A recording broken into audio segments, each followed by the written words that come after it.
Well, once again, here we are, my summer classes of 2019. We're now going to the next to the last chapter, Chapter 14, Bureaucracy. As we can see here, it's the unofficial branch of government. And as mentioned before, for our comprehensive final, we have then chapters 1 through 15, so we'll also have a recorded lecture on Chapter 15, the Supreme Court. And so these last few chapters are also part of what you'll be focusing on for your research paper. And I would think by the time many of you start to review this lecture, you'll already have been working on that. So let's go ahead now and turn our attention to Chapter 14, Bureaucracy, the Unofficial Branch of Government. Your text, just like Chapter 13, focuses on the ways in which bureaucracy can have an impact on people's lives. And of course, this has been a key theme throughout the whole text. In this particular situation, looking at in the Flint water crisis. Flint is a city outside of Detroit in Michigan. And it's been a major issue, just the inability to use the water in that city. And then the text goes on page 552, to show other ways in which you have bureaucracy, some form of the federal bureaucracy in most cases, but also state bureaucracy that's involved in our lives and interactions and activities that we do. And we perhaps don't necessarily stop and think about how there are government institutions that have that impact on our lives. So spend some time reading page 552 and think about the influence of bureaucracy.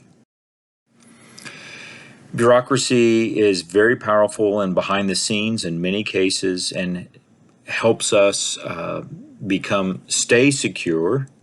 But it also may mean that some of our freedoms are at least questionable in terms of their protections. And an agency that in many ways is more secretive than the Central Intelligence Agency is the National Security Agency. You'll find their headquarters outside of Baltimore, Maryland. But notice here, and this is from a past text of the same authors and publisher that we're using now, mentions that NSA would intercept and store 1.7 billion emails, phone calls, and other communications on a daily basis. So we can get a sense there of just how involved they can be in our lives. Now, is this necessary in terms of the modern world that we're in and the need for protection and security?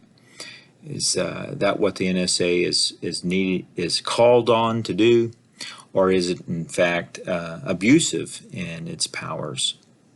That's something I would think that each one of us as individuals, American citizens, or people that are concerned or involved in this country, we need to consider just what exactly should be the level of authority for a bureaucratic agency like the NSA.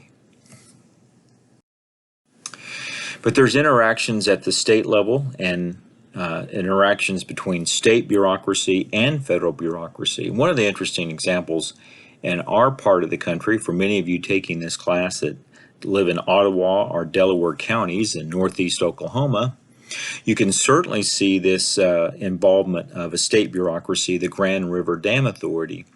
And one of their main areas is the focus on the debt level of Grand Lake.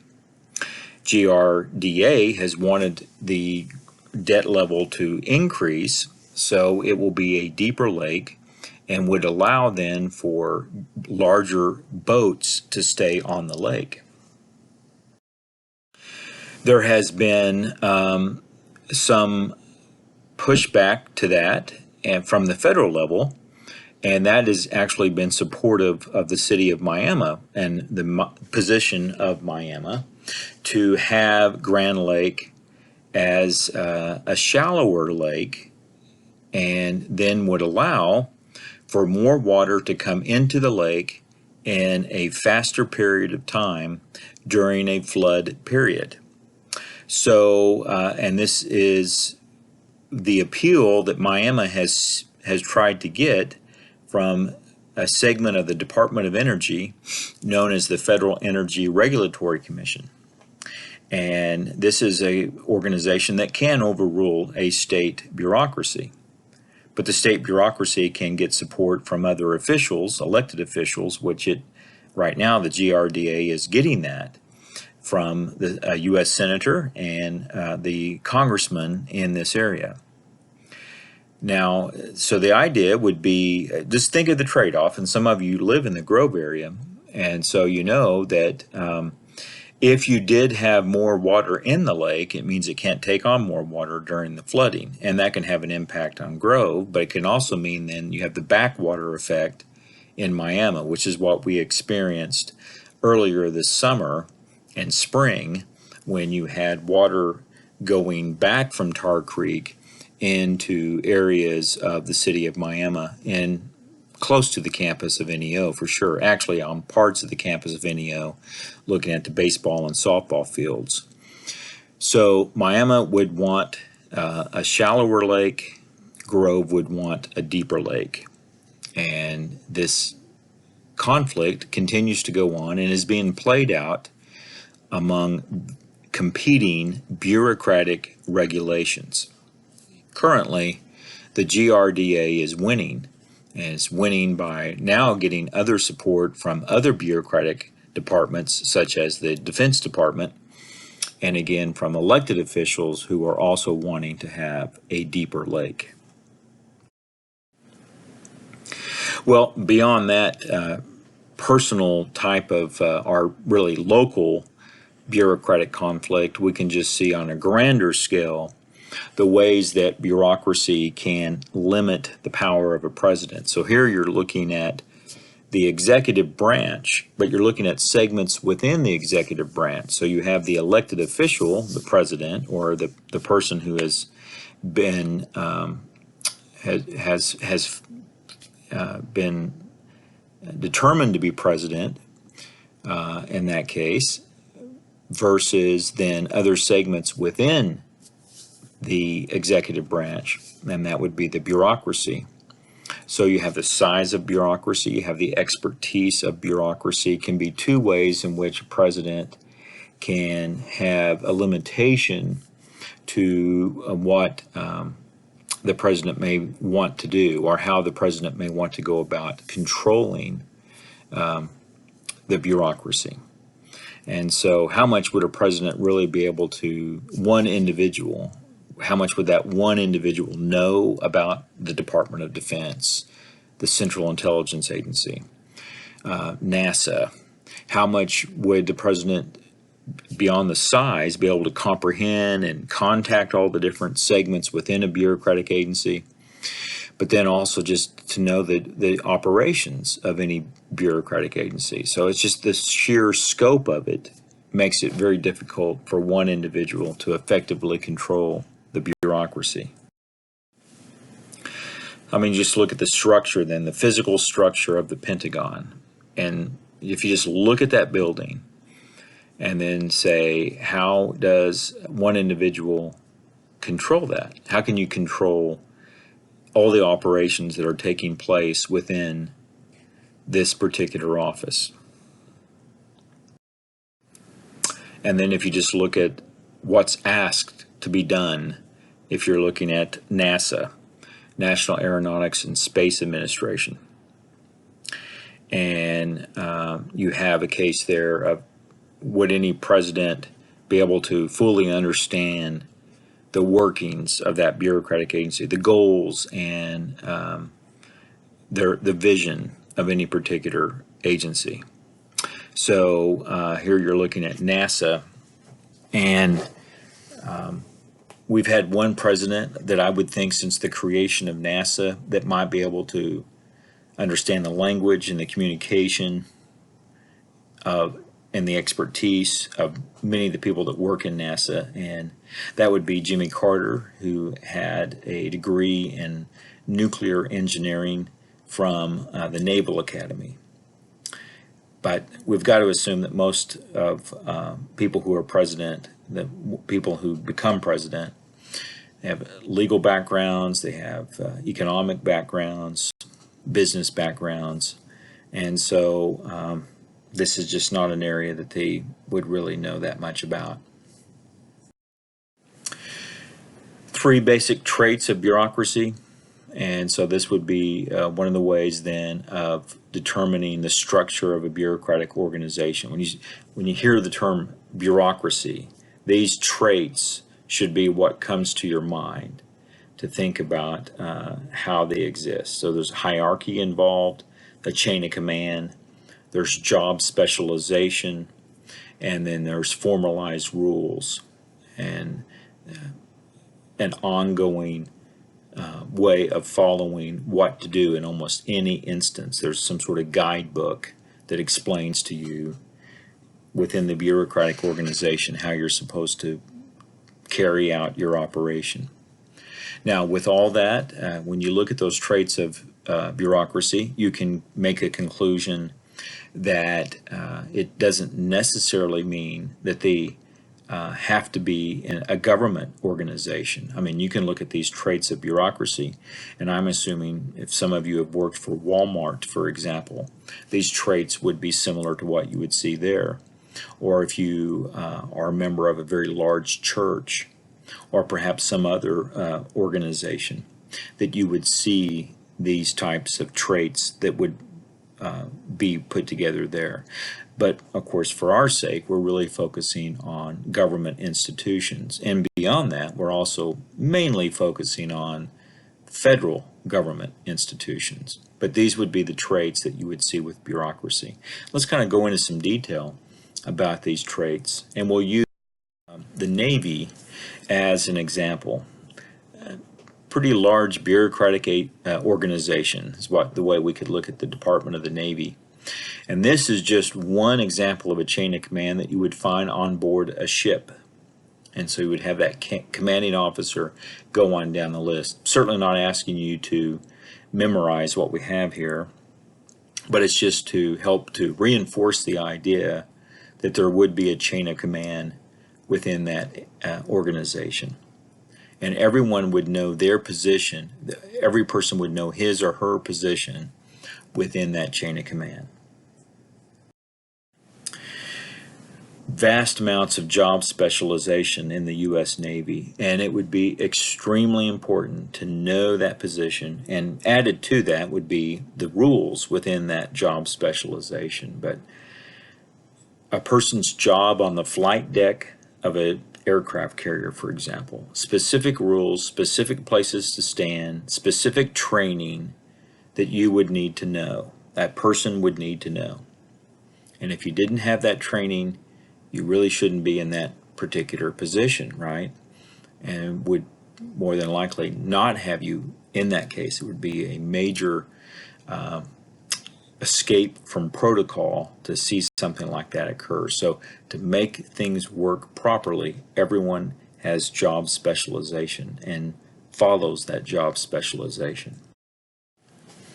And then there would be formalized rules. Fantastic movie, well over 50 years old now. I think it's probably close to 60 years old. And you're looking at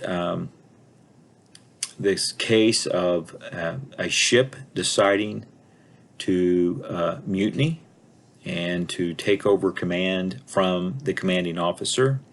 This is a penultimate decision to be made within a ship. It's not one to be taken lightly. It could in fact lead to the death penalty for something like this to occur, for officers to do something like this. It could be an act of treason depending on how it's carried out. But what should happen if a commanding officer is not able to effectively command anymore? So that's an underlying theme of this movie, The Caine Mutiny. And I would urge you to look it over sometime if you have an opportunity. But for our sake right now, part of the story is that Captain Queeg, who is the character that you see in the center of the picture, played by Humphrey Bogart, is a stickler to the rules, and he's fining sailors for having their shirt tails out, which is indeed out of uniform.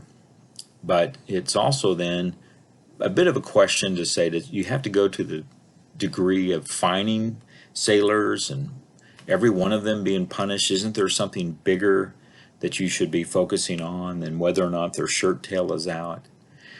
But to Bogart, Captain Queeg, the character in the film, what happens here is an ongoing chain of events that might occur by simply not following the rule. Shirt tail out, down below deck, narrow passageway, person with a shirt tail out is more likely to get the uniform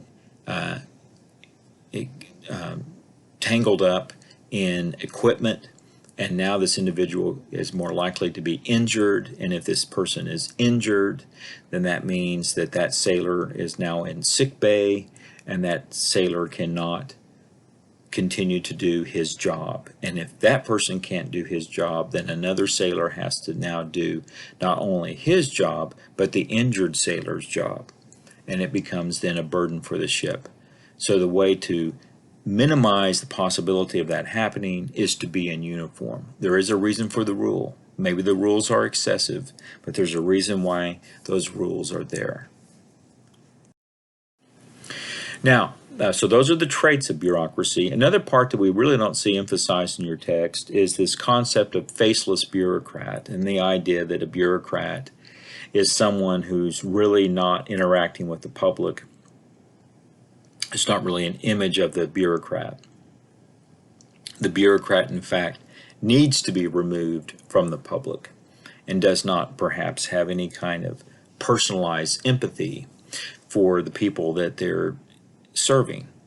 Now, to one level, there's a need for that to happen. The bureaucrat, just like other individuals in their professions, may need to make decisions without considering the human impact immediately involved in that decision. Just think about someone who's in the nursing profession. Of course, they need to be concerned about the patient, but they can't just drop everything to think about that personal impact. They have to do a job. A police officer has to do that. Certainly someone in the military would have to do that, to carry out that task. So that is part of it, but they can certainly be overemphasized as well. There are going to be plenty of individuals throughout the service of their job in which they are interacting with the public. And those individuals are called street-level bureaucrats. So again, street-level bureaucrats, they have this human interaction with the public. They are in contact with the public on a daily basis, and they also have very many individual decisions to make. So just think about the decisions that a police officer makes throughout that police officer's daily shift to give a ticket or to give a warning, to even begin the process of stopping someone, when they're on patrol to determine if somebody is a potential threat. The same thing for a teacher, how to determine grades, how to encourage students. Do all students respond to the same levels of encouragement? The same can be said for a game warden and how they educate the public and how they interact with the public. So street level bureaucrats, probably the police officer, indeed the police officer is the most studied of these individuals and their jobs. Another area to look at in terms of the power of bureaucracy that's not really focused on your text is administrative discretion. And administrative discretion are individuals, are bureaucratic agencies who have the discretion from Congress to make their own rules and regulations, make its own rules and regulations, as you can see here. So for the most part, we've been focusing on the Navy. I've been using the Navy as an example here. And so the Navy would make its own rules and regulations. Very seldom would you have Congress interjecting what should be the rules and regulations of the Navy. And that, we can see, gives considerable power and authority for those individual bureaucratic agencies. And once again, we come back to the iron triangle. So here we can see how bureaucratic agencies interact with Congress and interest groups, and becomes a key part of those three segments that interact with one another in the iron triangle. And here we can see ways in which you have bureaucratic agencies that have considerable power. So here we're looking at interest groups that serve a bureaucratic agency. The ones that I have here, the best examples would be that they are serving the different segments of the Defense Department. So we could see how McDonnell Douglas, General Dynamics, General Electric would serve the Navy, Air Force, Department of the Army. And so these all would provide military hardware for those departments. And so if there was a potential cut or some sort of change in a bureaucratic agency, these interest groups would be concerned about that and would want to ensure that that cut would be minimized or perhaps even go away. So here we can see that they serve as lobbyists for a bureaucratic agency because of that interaction that they have with one another. We also look at the issue of how someone becomes a bureaucrat. And in your text on pages 556 and 558, we can see that increasingly there's more of a focus on getting a job within a bureaucratic agency based on merit, the ability. Someone gets a job based on that person's ability, and less of patronage, job based on political support. We can break that down to who you know versus what you know. And that's oversimplified, but we can see a lot of basis to analyze how someone should be in a particular position. How could they get promoted in the Navy? How should they be getting a job in the FBI? How would they get to work for the NSA? And so I think we can see a lot of basis for merit. But also, should not elected officials, if they want, what is the reason for winning an election, and how should they be rewarded for winning that election? Should there not be an insurance that many of the people that are in the government will be at least recognizing the authority of those who have won the election? And so that's part of the way to consider the importance of patronage, at least on some level, that there needs to be a recognition of what it means to win an election. So you do have still some bit of a question there on how do you determine everyone's position within the bureaucratic agency. Should it be based on merit, or should there not be some individuals who are there based on patronage?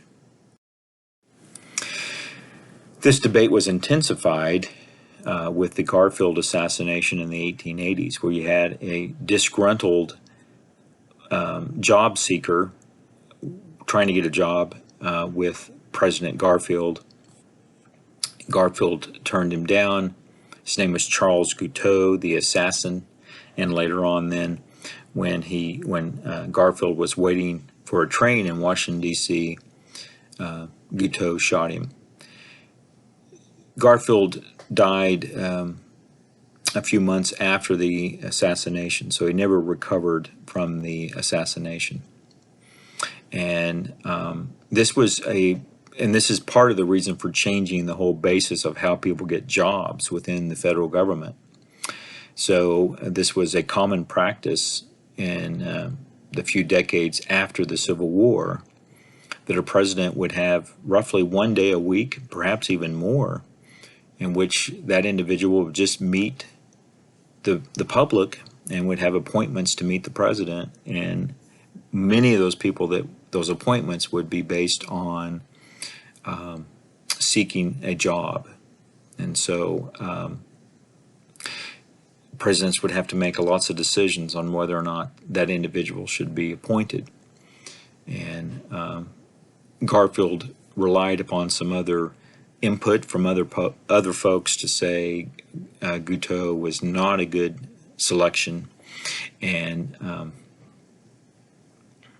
Guteau did not take it well, as we can see here. So to take that out of Garfield, out of the president's hands, and now have it based on merit, became a greater impetus after the assassination. We can also see here the issue of the way to promote some bureaucratic agencies over others. Some are more successful at doing that. Here we're looking at perhaps the most successful bureaucrat in American history. I think really you can't come up with an example more so than J. Edgar Hoover. That's the individual here. J. Edgar Hoover was director of the FBI for several decades. He was the director of the FBI under 8 different presidents, and he was very successful at expanding the power of the FBI and getting the public to support the FBI. So that's a bureaucratic entrepreneur, is someone who is successful at promoting a bureaucratic agency. Just think of what an entrepreneur does. You promote a business. A person promotes a business. In this case, a bureaucratic entrepreneur is promoting a bureaucratic agency, and perhaps none better than J. Edgar Hoover.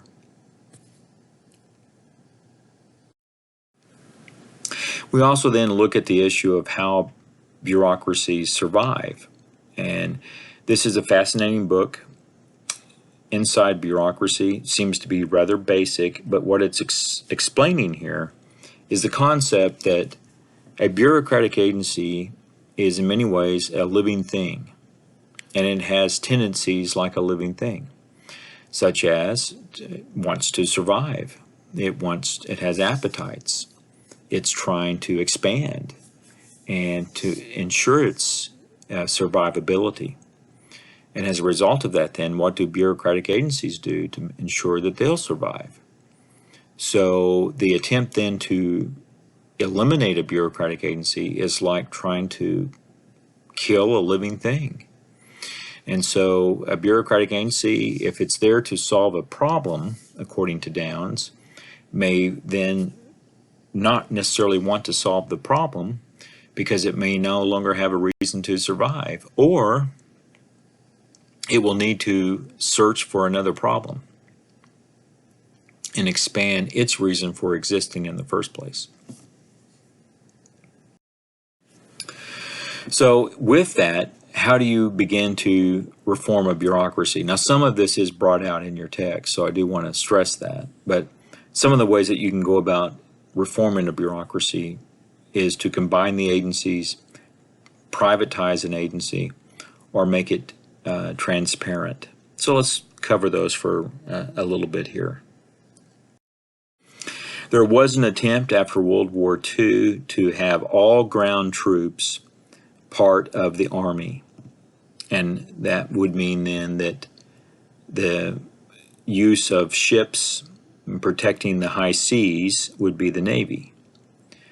The issue there, of course, would be that if you're going to do that, part of the ground troops are troops that are involved primarily on coastlines and are disembarking from ships.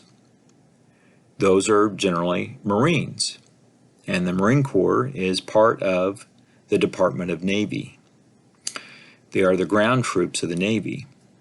This does not create much of a benefit on the Navy's perspective when you combine these agencies and now eliminate or at least shift the Marine Corps over to the Army. It's not something that the Navy finds very beneficial. Just consider the power that the Navy has right now. They have aircraft on board the aircraft carriers. They have aircraft on Navy bases and on Marine bases.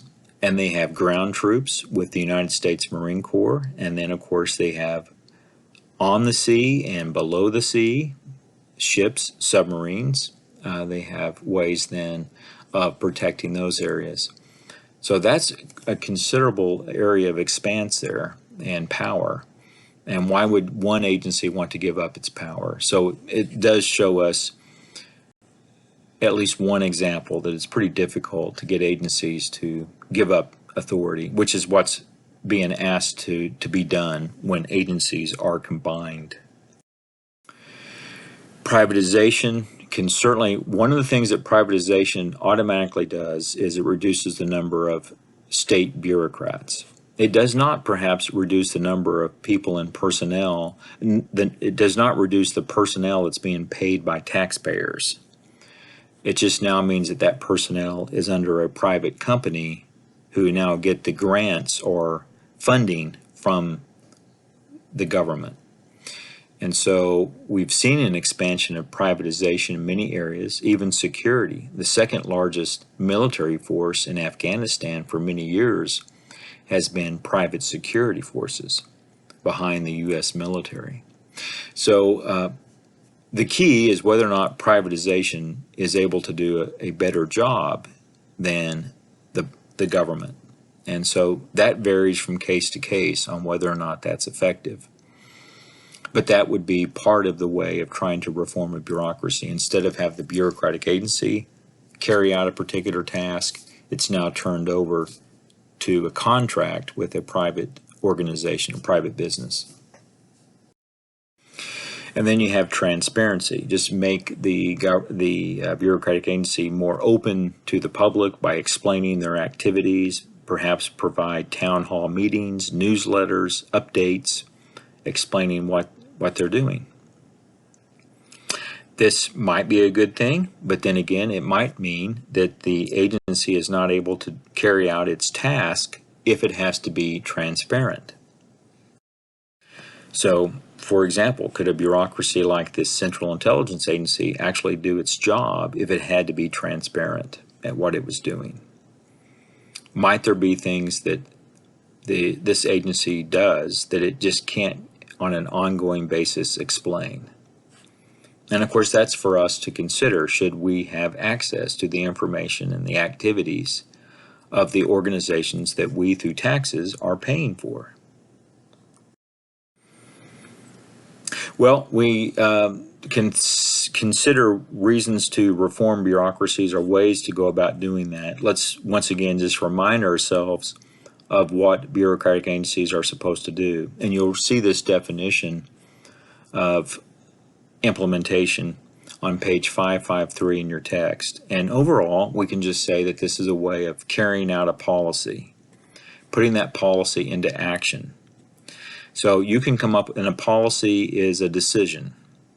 So if the government comes up with a policy to put military personnel in Iraq, then that's the policy. But to carry out that policy will be the military personnel. They're the ones that will implement the policy. How effective they are at implementing that policy is always an ongoing issue.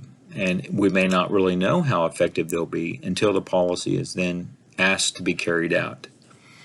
So, for example, on paper, having military personnel in Iraq, you may go through all kinds of steps to carry it out. But do you take into consideration that the temperature may get up to 120 degrees, the need for more water and how the water will be dispersed, and the impact that having blowing sand may have, that impact may have on the gears of vehicles and on weapons? So what if that was not factored in? It was immediately something that would be recognizable to those who had to carry out the policy. And so that's where implementation may sometimes be disjointed from the actual policy itself. And the same thing can be said with any kind of education policy. Can it work? And were teachers involved in putting that policy together? Can teachers foresee some issues that the people who put the policy together did not necessarily see? Just like a soldier whose boots are on the ground in Iraq versus someone who's in Washington, D.C. writing out the policy. So that can always be a concern on implementation. Some agencies are more successful than others, and in part they're more successful because they're respected more and that the public likes them more. Social Security is fairly consistent in being one of the most popular bureaucratic agencies in America. And perhaps it's not too surprising. I mean, this is an agency that's providing benefits to the public on a very consistent basis. But we also have to say that it must be operating in a good way, because it does get high marks from the public. But there's other agencies that are not necessarily always popular. Federal Emergency Management Agency is a good example. But that may not necessarily be the management of this agency. It could very well be the goals of the agency, what it's asked to do, what is its mission. And these are the responsibilities of FEMA. And as you can see here, when you read through the responsibilities of FEMA, this is its mission statement, then you can see here that you look at words like disaster, overwhelm, resources. You get a sense here that FEMA's asked to step in and help in ways in which everything else has just fallen apart. Well, when that's happening, we've got to assume that it's not a real popular time. It's not a real easy time to try to get anything done. Summarize a few of the things here about bureaucracy. Again, whistleblowers, media leaks. We brought this up in Chapter 7. And so here we're looking at the issue of when should there ever be a time in which a government employee, a bureaucrat, is actually now going against the operations of that bureaucratic agency and letting the public, or at least the media, know about the behaviors within the bureaucratic agency. Is there ever a good time to do that? And I am assuming that there would be different levels of approval among those of you watching this lecture, and see how you feel about the role of a bureaucrat. They're no longer doing the job that they were asked to do once they start to minimize the effectiveness of that organization by going to the media or going to congressional reviewers. But perhaps that's necessary if what the agency is doing goes against the Constitution, goes against the very mission of that bureaucratic agency. So it's pretty much a gray area to think about when someone should become a whistleblower. But it's an important job. I think it's always important to consider. Think about this, the National Transportation Safety Board, and here you're seeing them in action reviewing an airplane crash. And so they're doing jobs that it's just very difficult to get other organizations to do. You can imagine if you were now asking some segment of the airline industry to review what happens in a crash. And so that's why you would need a separate organization that's to be independent of the airline industry to be able to make this review. When we look at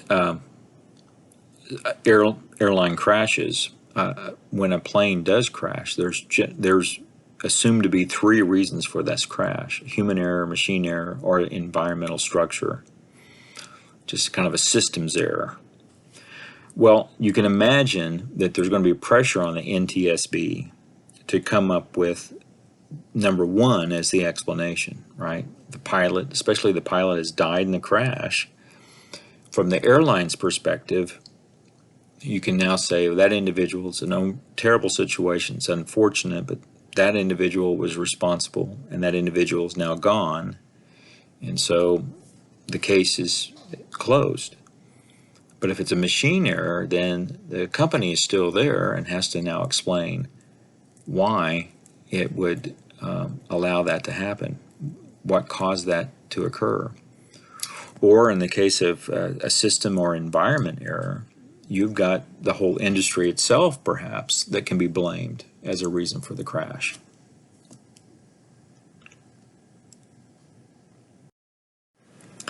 But that leads us to conclude, how do we try to ultimately determine how an organization is operating and who has the authority to oversee a bureaucratic agency?